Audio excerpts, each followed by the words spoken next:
Super peuple, je voudrais vous présenter une vidéo d'une haute importance. Haute importance parce que ça vient, la personne qui a donné cette information vient du plus grand niveau de positionnement dans une dénomination chrétienne.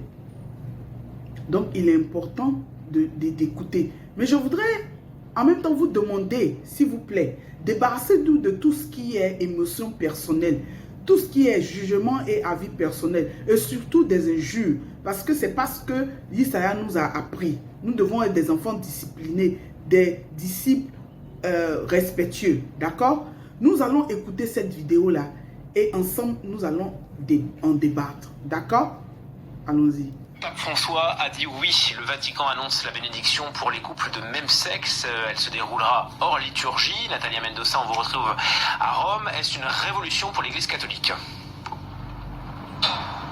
C'est sans doute une annonce qui fait l'effet d'un coup de tonnerre, une annonce très attendue et réclamée par les collectifs représentants de la communauté homosexuelle catholique depuis des années. Ils poussaient pour une reconnaissance de la part de l'Église catholique de ces couples homosexuels sous la forme d'une bénédiction. C'est désormais chose faite, une première pour l'Église catholique qui officiellement, je vous rappelle, considère le mariage comme l'union entre un homme et une femme et qui officiellement reste ferme sur l'opposition au mariage catholique. Le document de la Congrégation pour la doctrine de la foi qui a officialisé cette annonce précise qu'il s'agira d'une bénédiction hors liturgie qui, je cite, ne sera jamais accomplie en même temps que les rites civils d'union ni en relation avec eux. Le texte s'applique également aux couples en situation. Ok, voilà mes frères et sœurs. Je ne suis pas là pour insulter le pape Francis dont il s'agit. Pas du tout. Et je ne voudrais pas qu'on vous l'insultiez non plus. Ne l'insultez pas. Ne dites pas des mots gauches en son égard parce que rappelez-vous qu'il est un serviteur de Père. La Bible dit que c'est Père qui nomme les autorités, qui positionne les autorités. Donc si Père l'a mis à la tête de l'Église catholique, qui est la toute première dénomination chrétienne du monde, ce n'est pas pour ne rien. Alors nous devons le respecter. Cependant, en tant que garant de la vérité, parce que nous sommes disciples de Christ, nous sommes le corps du Christ, nous devons établir certaines vérités selon la Bible. C'est pour ça que je suis ici. D'accord? Donc, lorsque le pape dit qu'il faut autoriser la bénédiction des couples homosexuels dans l'Église catholique en particulier, et que en même temps il ne s'agit pas d'une célébration de mariage, d'une célébration selon comment dire, la liturgie. Mais attendez, on a qu'à être un peu sérieux. Il faut qu'on nous respecte un peu, qu'on nous prenne un peu au sérieux. Il ne faut pas qu'on joue avec notre intelligence, parce que là il y a des mots qui sont en train de se jouer, mais en fait c'est la même chose. Parce que dans le corps du Christ, lorsqu'on parle de bénédiction, on parle d'approbation. On parle de consentement. N'est-ce pas? Le Amen que nous disons à l'église après une prière, là, ça veut dire quoi? Ça veut dire ainsi soit-il. Terminé. Donc si nous approuvons, si nous sommes d'accord, ça veut dire que nous avons embrassé la chose. Donc, c'est quelle histoire de vouloir dire que non, ça serait pas, on ne va pas célébrer les mariages homosexuels dans l'église. Mais c'est déjà fait.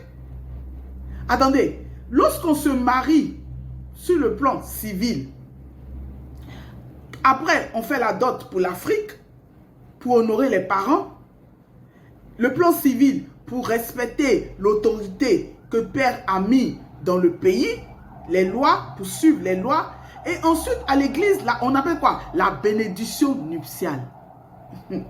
Alors, si la bénédiction nuptiale est approuvée, même si c'est en chose intérieurement, même si ce n'est pas le jour J du mariage où ils se présentent et puis directement ils vont à l'église et qu'ils viennent 2 jours, 3 jours après, c'est la même chose, c'est la bénédiction. Bénédiction, c'est bénédiction. Donc, à partir du moment où nous bénissons, nous approuvons, nous acceptons. Ce qui est totalement contraire de la parole de Père. Parce que l'homosexualité est un péché dans le corps du Christ. Comme tout autre péché d'ailleurs. Comme tout autre péché, comme l'infidélité, comme la fornication, l'adultère, comme la prostitution, comme tout excès de nourriture.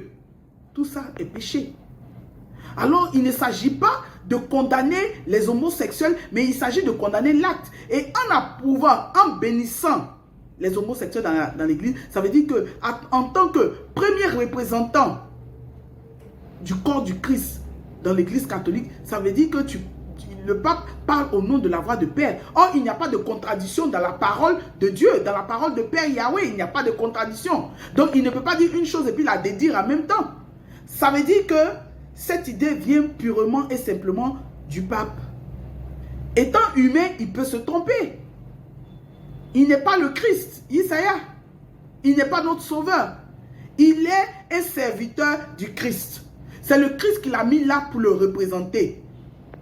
Sinon, il n'est pas Dieu. Donc, ça veut dire qu'il peut se tromper. Ce que nous devons faire, c'est de l'amener à comprendre la vérité. Et surtout de prier pour lui. De surtout prier pour lui.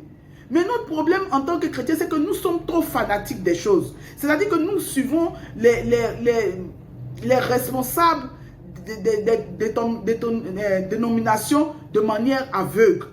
Parce que c'est ton prophète, tu le suis aveuglement. Non! Le Christ est notre exemple. C'est celui-là que nous devons suivre. Il est le seul leader de l'Église. Rappelez-vous de la parole de Saint Paul, de l'apôtre Paul, dans le livre de, 1 Corinthiens, chapitre 8, versets 5 à 6. La Bible dit, quand bien même on est appelé plusieurs dieux dans les cieux et sur la terre, en ce qui nous concerne chrétiens, nous avons un seul Dieu, Yahweh.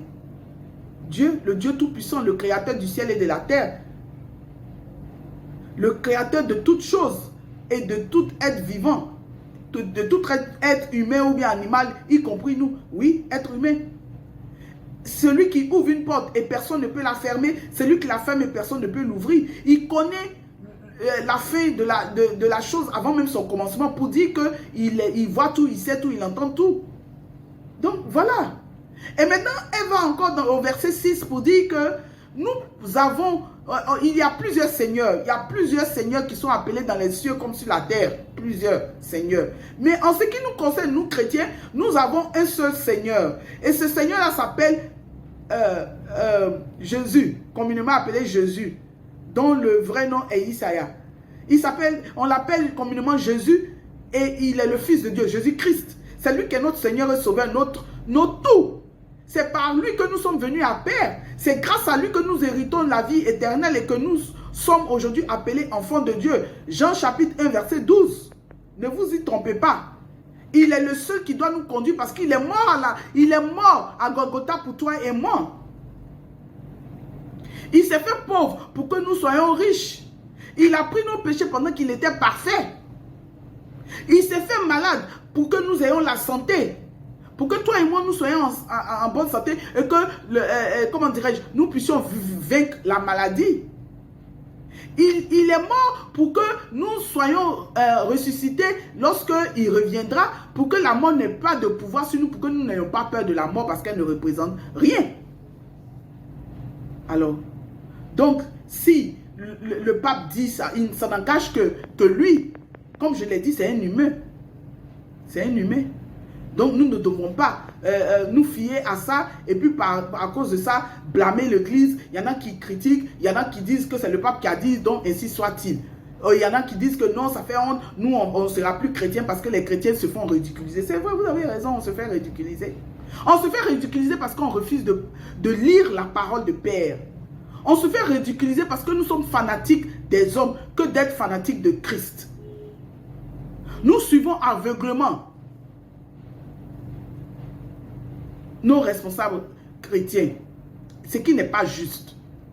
Parce qu'on ne peut pas justement nous faire croire que, bon, nous ne sommes pas d'accord avec les homosexuels, hein, nous n'approuvons pas, on ne peut pas les célébrer leur mariage, mais en même temps dire qu'on peut les bénir. Attends, bénir là, mais c'est plus grand que célébrer le mariage. Parce que bénir, ça vient de Dieu. La bénédiction vient de Dieu. La bénédiction est céleste, c'est divin. Donc si nous bénissons et que nous ne prononçons pas le mariage, mais ça n'avait rien dit. Ça veut dire que nous avons accepté, ça veut dire que c'est consommé. C'est tout. Ce que nous devons faire et comprendre, c'est que les homosexuels chrétiens sont aussi les enfants de Dieu. Nous ne devons pas les chasser de l'église. Nous ne devons pas les priver d'écouter la parole de Dieu, de faire partie du corps du Christ, parce que nous ne sommes pas le Christ qui choisit. Notre devoir, c'est de leur enseigner la parole, c'est de les aider à comprendre la parole, c'est de prier, parce que nous tous là, nous péchons. Moi, en premier lieu, je pêche tous les jours. Et puis Dieu me fait grâce parce que je suis humain, je lui demande pardon et je ne retourne pas dans mon péché. Mais chaque jour, on pêche. Même si nous sommes nés de nouveau et que nous ne pratiquons pas le péché, nous ne restons pas dans le péché, ce qui est tout à fait le mot normal de naître de nouveau, quand bien même la majorité des chrétiens ne respectent pas ça, mais on pêche toujours. Il y en a qui vivent dans le péché, il y en a qui sont dans la fornication et puis sont dans l'église, ils sont même responsables. Il y en a qui vivent dans l'adultère et puis sont dans l'église, ils sont même responsables. Il y en a qui sont drogués, qui fument et tout ça. Et puis ils sont dans l'église. Alors, on doit accepter les homosexuels. On ne doit pas leur fermer la porte. On doit prier. On doit prier pour nous-mêmes et pour les autres, intercéder. Parce que qu'est-ce que le Père Isaïe a dit? L'esprit est dans, mais la chair est faible. Donc nous devons prier réciproquement, nous devons intercéder en faveur des autres, de sorte que Christ puisse nous pardonner, de sorte que nous tous, nous puissions avoir la faveur du Père. Voilà un peu. Donc arrêtons. Que les gens arrêtent de jouer avec notre esprit. Non. Le corps du Christ ne peut pas accepter la bénédiction des homosexuels parce que Père n'a pas accepté. Et c'est clair dans sa parole. Rappelez-vous de ce qu'il a dit, de ce que le Christ a dit dans Jean chapitre, comment on appelle ça? Chapitre 8, verset 32. Tu connaîtras la vérité et la vérité te délivrera. La vérité là, ça se trouve dans la parole de Père. Et qu'est-ce qu'il a dit? Il a dit dans Jean chapitre 14, verset 15, celui qui m'aime, il observe mes commandements. Donc on ne peut pas être enfant de Dieu, on ne peut pas être disciple de Christ, on ne peut pas être serviteur de Christ, et puis en même temps on va aller en contradiction avec sa parole. Ça va pas. Ça va pas. Alors, tout ce que nous devons faire maintenant, c'est de prier avec l'aide de l'Esprit. C'est comme il nous l'a recommandé dans Jean chapitre 14, verset 26. D'accord? Nous ne sommes pas obligés de suivre le pape. Nous ne devons même pas le suivre lorsqu'il se trompe. Quiconque qui se trompe, qui veut nous orienter ailleurs, contrairement à la voie du Christ, on doit refuser catégoriquement de le suivre ou de la suivre. C'est tout, c'est simple, parce que c'est le Christ seul qui est notre exemple. D'accord? Que Dieu vous bénisse. Shalom.